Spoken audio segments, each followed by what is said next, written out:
Сәлеметсіздер ме оқушылар? Қазір қазақ тілі сабағы. Бүгінгі сабақтың тақырыбы «Мен не үйрендім?». Бүгінгі сабақта меңгеретінім сөз таптарына сұрақ қойып таба аламын. Дара және күрделі сөздерді ажырата аламын. Заттың атын, қимылын, сынын, санын білдіретін сөздерге сұрақ қоя аламын. Сөз таптары қай сөзбен байланысатынын білемін. Жақсы, олай болса, мейірімділік тренингін өткізіп жіберейік. Біз тамшымыз, бір теңіздің толқыны. Біз бұтақпыз бақшадағы, бір теректің гүліміз. Оқушылар, бұл тренингті қимыл қозғалыс жасауға болады екен. Келесі.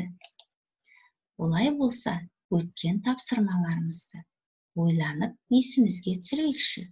Сөз таптарын ата. Қазақ тілінде 9 сөз табы бар. Зат есім дегеніміз не?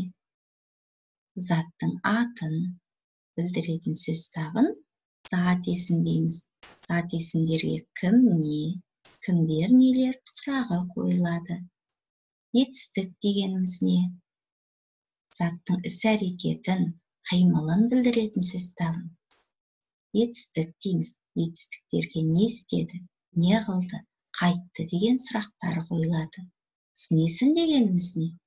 Сын есім заттың пішінін, көлемін, дәмін, сапасын, түсін білдіретін сөз табын сын есім дейміз. Сын есімдерге қай сұрағы қойылады. Сан есім дегеніміз не? Заттың санын, ретін білдіретін сөз табын сан есім дейміз.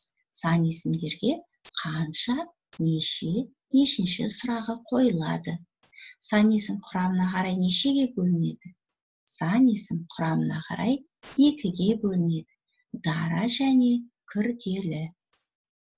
Олай болса, оқушылар, оқулығымызды ашайық.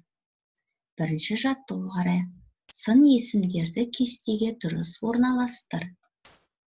Үлкен, ірі, қоңыр, жасыл, домалақ, қышқыл, ащы, кіші, ұсақ, боз, күлгін, дәмді, тәтті, сопақ. Балалар, бұлар қандай сөз табы? Сын есімдер. Ал сын есімдерге қандай сұрақ қойылады? Қай сұрақ қойылады? Балалар, кестеде көріп тұрғанымыздай сын есімдерді орналастырдық.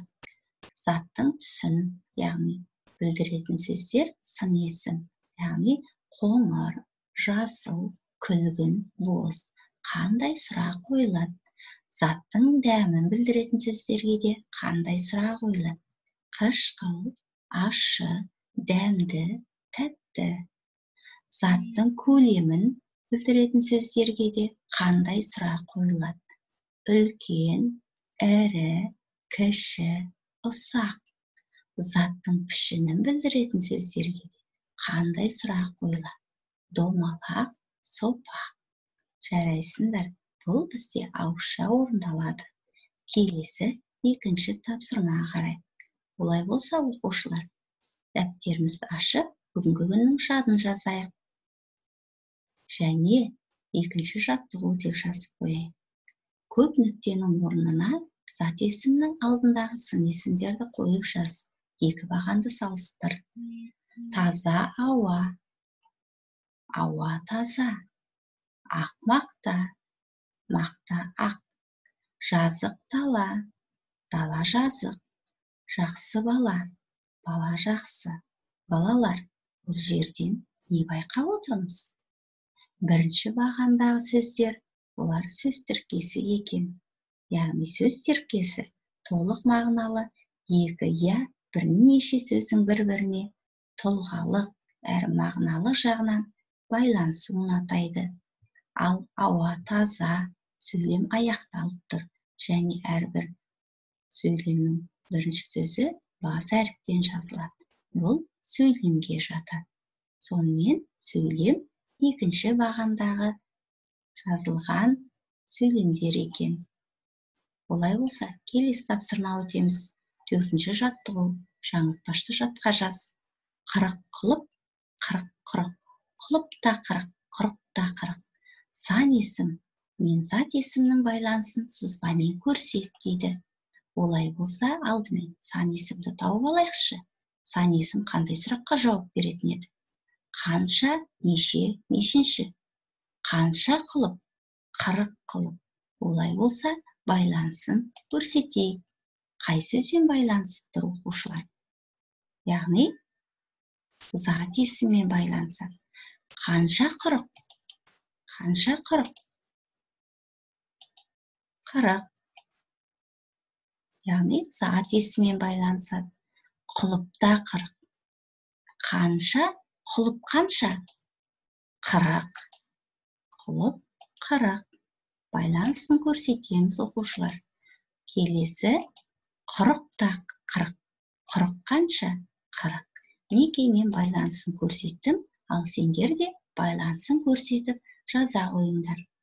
Ары қарай келесі тапсырма 5-ші жаттығу. Сөздерді оқы.